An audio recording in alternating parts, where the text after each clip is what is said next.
भर्ती के लिए, ना कि किसी की शादी के लिए। हम सब 3 साल से लड़ाई लड़ रहे हैं शिक्षक भर्ती के लिए, और आज तो फिर पुनः दोबारा निवेदन करने आया हूं कि उत्तर प्रदेश सरकार का और शिक्षा मंत्री महोदय का नई भर्ती देने का कोई मूड नहीं है। लगातार शिक्षा मंत्री जी का बयान आ रहा है कि बच्चे और शिक्षक के अनुपात में शिक्षक की संख्या ज्यादा हो चुकी है, हम विभाग में भर्ती नहीं कर सकते हैं। आप सुपरटेंडेंट में बैठे होंगे तो कहीं ना कहीं नई शिक्षक भर्ती के लिए और एक सीट पक्की करने के लिए बैठे हैं। गांव में एक कहावत है, बिना भैंस की दूध दही, वही कर रहे हैं और वो मुहावरा किसी और पे नहीं आप पर लागू होता है। आप टाइम से दाल चावल खा करके समय 7 बजे आकर पढ़ने शुरू कर देते होंगे। विद्वान को ज्ञान दिखाने के समय तभी मिलता है जब उसके सामने उसकी विद्वता का परिचय हो। आज सब शिक्षक तभी बनेंगे जब विभाग में भर्ती आएगी। आप 1 बैच 2 बैच 4 बैच पूरा कर लेंगे, लेकिन भर्ती नहीं आने वाली है। आचार संहिता लगने वाला है और आपको पता होगा कि आचार संहिता लगने के बाद ना कोई नई योजना का ना कोई विज्ञापन जारी होता है। और आपको पता होगा कि आचार संहिता कब लगने वाला है। आप यूपी टेट में खुश हैं, सी टेट में खुश हैं, लेकिन आपको नहीं पता पेट में भी खुश है, लेकिन पेट टेट सी टेट के बाद भी कुछ होता है। वो होता है बेरोजगार को रोजगार के लिए भर्ती। आप बताइए कितने साल हो गए 69,000 भर्ती के बाद, लेकिन अभी नई शिक्षक भर्ती नहीं आने वाली है। दैनिक जागरण, अमर उजाला, हिंदुस्तान में रोज 97,000, 70,000, 25,000, 55,000, 51,000 का विज्ञापन देख रहे हैं। क्या ऐसा कुछ हो रहा है? यहाँ पर अधिकतर बैठने वाला जितना साथी है, 1 बैच के साथ 2 बैच 3 बैच पूर्ण कर चुका होगा।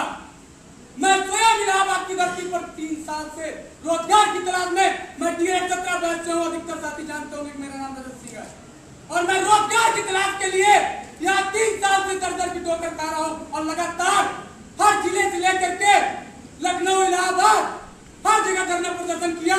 विधानसभा हो या भाजपा कार्यालय हो या शिक्षा मंत्री का आवास हो या मुख्यमंत्री का आवास हो, लगातार हमारे साथी हमारे द्वारा प्रदर्शन चल रहा है सरकार से, और लगातार लाठीचार्ज से गिरफ्तार कर लिया जाता है, जिसमें मुकदमा हो जाता है। तब भी हम सब आपके लिए, अपने लिए परेशान हैं। क्यों परेशान हैं? हम भी आप सबकी तरह बैठ सकते हैं, हम भी आप सबकी तरह टाइम से कोचिंग जा सकते हैं, लेकिन नहीं, समय समय पर हर महीने प्रदर्शन किया जा रहा है। लेकिन आप सब आज यह समय आ चुका है कि करो या मरो जैसा हाल हो गया है, क्योंकि आपको पता है कि 5 साल पूर्ण हो चुके हैं सरकार का, और मौजूदा सरकार बनती है तो ठीक, नहीं बनती है तो ठीक। जिसकी सरकार बनेगी 2-3 साल भर्ती नहीं देगा। यही सच्चाई है, यही वास्तविकता है। हम सब क्यों बैठे हैं, क्यों पढ़ रहे हैं? इसलिए पढ़ रहे हैं कि हमको कहीं ना कहीं लग रहा रोजगार मिलेगा। लेकिन आपको मैं बता दूं, मैं विभाग से जुड़ा हूं, मंत्री से जुड़ा हूं, लेकिन कहीं से दूर दूर तक भर्ती नहीं दिखाई दे रही है। तब हम आपके पास दोबारा आग्रह करने आए हैं कि आप सब एक बार पुनः निवेदन कर रहा हूं कि 15 नवंबर को समय 10 बजे नई शिक्षक भर्ती के लिए परीक्षा नियामक में धरना है। लेकिन मुझे पता है आप सब सोच रहे होंगे ये नेता है, अरे नेता बनना हो तब किसी पार्टी में जाकर के चुनावी लड़ते, लेकिन रोजगार के लिए डीलर बीटीसी करके यहाँ पर आपके सामने आपको जागरूक करने आए, आपको लड़ने के लिए उत्साहित करने आए, आपको संगठित करने आए। इसलिए नहीं आए हैं कि हम अपना जाकर चले जाएं। 1 सितंबर को भी मैं यहाँ पे आया था। जानते क्या हुआ? इतनी भीड़ होने के बाद भी 10 बच्चे भी कोई भी ले जाना हुआ तो 10 बच्चे भी नहीं भाग रहे थे, कतरा रहे थे, जैसे लगा मेरी शादी है, मेरी शादी के लिए मत परेशान हुई है, अपने रोजगार के लिए परेशान हुई है। कि आज आप 3 साल से बैठे हैं, मैं 17 बैच का हूँ, DL बीटीसी कर रहा हूँ, रिजल्ट निकलवाने से लेकर परीक्षा से लेकर प्रदर्शन किया गया। आज रोजगार की बात आई है, टेट सीटेट पास हूँ, रोजगार के लिए 2 साल से परेशान हूँ, लगातार प्रदर्शन कर रहा हूँ। आपकी तरह मैं भी बेरोजगार हूँ, लेकिन मेरे अंदर कायरता नहीं है, मेरे अंदर कायरता नहीं है, मेरे अंदर डर नहीं है, क्योंकि मुझे पता है कि आज मैं लड़ूंगा तभी सरकार भर्ती देगी। अगर मैं टाइम से अगर कोचिंग लाइब्रेरी करना होता तो मैं आज टाइम से लाइब्रेरी भी करता, टाइम से पढ़ता भी, लेकिन मुझे पता है कि मैं आज इतना पढ़ लूंगा लेकिन रोजगार नहीं मिलेगा। क्यों नहीं मिलेगा? क्योंकि सरकार देना नहीं चाहती आपको। जब देगी नहीं तो रोजगार पाएंगे नहीं।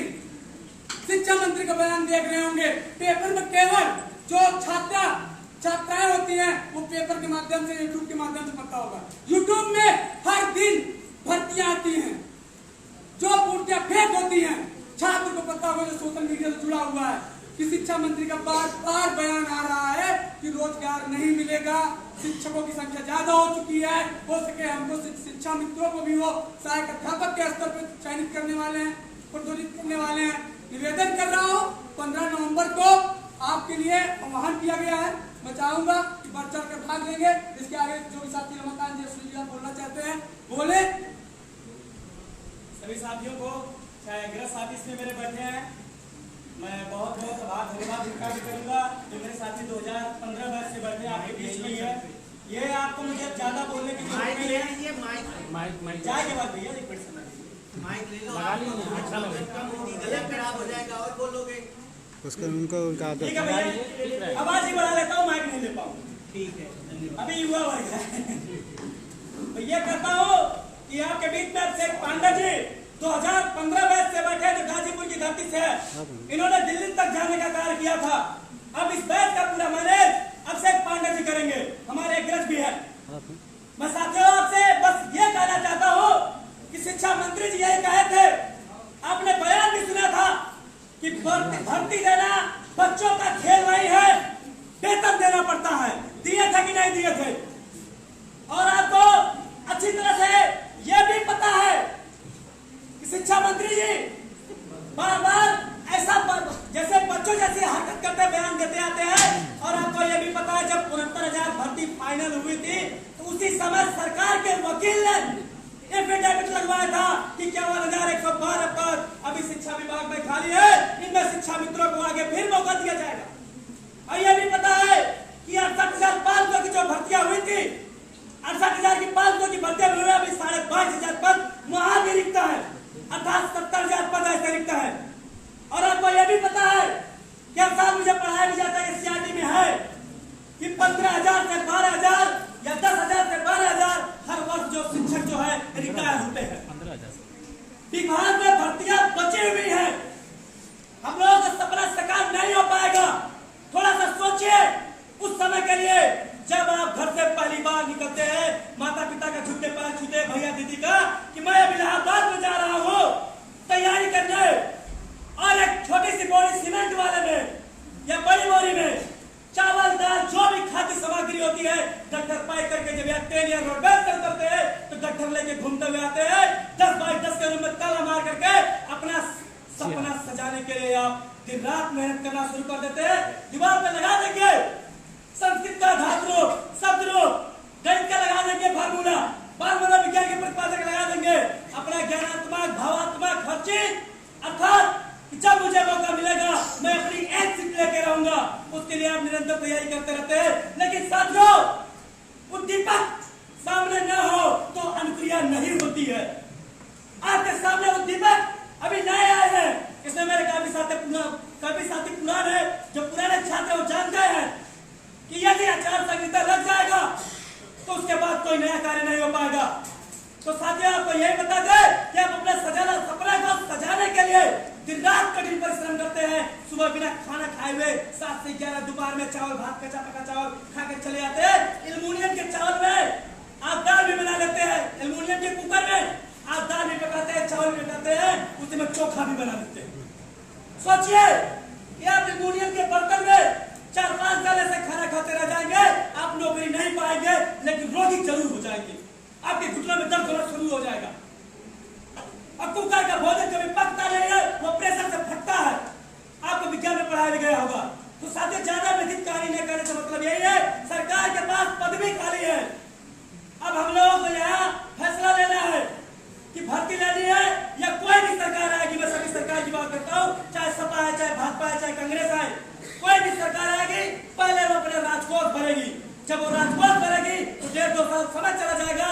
उस 1.5-2 साल समय में आपको अच्छी तरह ये भी पता होगा ये आपके अनुसाथी तैयार हो रहे हैं आपके पैर को काटने के लिए। उनकी एकेडमिक 33-34 है। आप मेहनत करेंगे 120 नंबर तक जाएंगे, वो मेहनत करेंगे 100 नंबर तक जाएंगे। सिलेक्शन पहले उनका होगा, आपका नहीं होगा। तो मैं सभी साथियों से आग्रह करता हूँ, निवेदन करता हूँ कि 15 तारीख को 10 बजे प्रयागराज पीएमपी पे जरूर पहुंचे। यदि हम लोगों का यहाँ पे आगे सरकार की बदी हुई आंखों पे पट्टी नहीं खुलती है तो उनकी आंखों की पट्टी जगाने के लिए 28 के बाद लखनऊ चाहे विधानसभा का घेराव करना पड़े, चाहे मुख्यमंत्री का हम लोग तत्पर तैयार है, लेकिन ये सफल कब होगा जब आप सब कंधे से कंधे हाथ मिला के देंगे। अब हम इनका स्वागत करते हैं। आइए अभिषेक पांडे जी गाजीपुर की धरती से 15 भाई आप अपनी बात करें। सबसे पहले तो ये बहुत बड़ी बात है कि हमारे बीच में रजत भाई, अभिषेक भाई और सुनील भाई जैसे लोग हैं। एक बार इनके लिए जोरदार तालियों से इनका स्वागत है। मैंने ऐसा इसलिए बोला कि इन्होंने अपने समय का करकर और शरीर का छरछन लगा देते हैं हम सबके भक्ति के लिए। ये भी एक अच्छे परिवार से आते हैं, ये भी चाहते तो अच्छे से आके कोचिंग पढ़ते और जाके कूलर चला कर पढ़ते, लेकिन हम सब के लिए लड़ते हैं। और मुझे एक बड़ा अच्छा शहर याद आ गया इनकी सरकारों पे कि जो भी है सब है हाथ में खंजर लिए हुए, अरे तुम ही बताओ जाए कहां सर लिए हुए। महफस बने हैं जिनके कांच के मकान, अरे वो भी खड़े हैं हाथ में पत्थर लिए हुए। ऐसी आजकल की सरकारें हो गई। और रजत भाई जो अभिषेक तिवारी जी हैं, ये आज अभिषेक भाई शायद नहीं आए, इनके ऊपर इतनी लाठियां बरसाई जाती है। लखनऊ में अभी हाल ही में धरना प्रदर्शन हुआ था, इनके ऊपर इतनी लाठियां बरसाई गई थी, लेकिन भर्ती का कोई नहीं। शिक्षा मंत्री का एक रखा बयान आता है कि शिक्षक अनुपात बराबर है, तो साहब जब बराबर है तो आपने जो हलफनामा सुप्रीम कोर्ट में दिया था 51,000 का क्यों दिया था? आप बेवकूफ मत बनाइए। और सबसे अच्छी बात यह है कि आप सब यूथ है और ऐसा कहा जाता है कि जवानी हो तो ऐसी हो जो लगा दे आग पानी में। ये सरकार किस काम की चीज है? भर्ती एक दिन में दे देंगे, बस ये पूरा पैच जाके पहुंच जाए। और मैं यहाँ के जो साथी हमारे आए हैं, इनसे मेरा एक रिक्वेस्ट है कि ये मैनेजमेंट से बात करें कि सोमवार को कोचिंग न चलाएं। अगर मैनेजमेंट मानता है तो हम लोग के लिए तो ज्यादा अच्छा होगा। हम लोग सब इसकी अपेक्षा के लिए ज्यादा समय लेते हैं क्योंकि क्लास भी है मैथ का ज्यादा। और बात ये बस है कि आप सब अधिक से अधिक मात्रा में, खासकर एक बात और बता दें, 15 बैच में हम लोग का टेट का रिजल्ट, बात ये है ना, हम लोग देखिए नेतागिरी नहीं करें। हमने हर 15 बैच का साथी हो, टेट में 1.5 घंटे का टॉपर रहा। आप जाइएगा तो आप पिक्चर लगा पढ़ने, आप पढ़िए, लेकिन जिस व्यक्ति के अंदर पैशन न हो, कुछ कर्ज जमने की इच्छा न हो, जिंदगी में किसी चीज को, और जो अपने हक के लिए नहीं लड़ सकता है ना, वो मानव तो हो ही नहीं सकता है। और आप लड़ेंगे नहीं तो भारतीय जिंदगी में नहीं देंगे। बाबा जी ऐसा ही एकदम शांत पीछे। और अखिलेश यादव का बार मैं आने वाला शिक्षा मित्र का आयोजन कर देंगे, आप देख लीजिए। इसलिए अधिक से अधिक मात्रा में, और खासकर जो लड़कियां हैं, जो बच्चियां हैं, अधिक से अधिक मात्रा में वहां पहुंचे, जिससे कि काम सफल हो और भर्ती आ जाए। क्योंकि चुनाव आयोग का बार बयान ये भी आ रहा है कि 20 तारीख के बाद हम लोग आचार संहिता लगा जाए, 20 दिसंबर के बाद। इसलिए अधिक से अधिक मात्रा में। ठीक है, धन्यवाद। 15 को बस आप लोग आइए।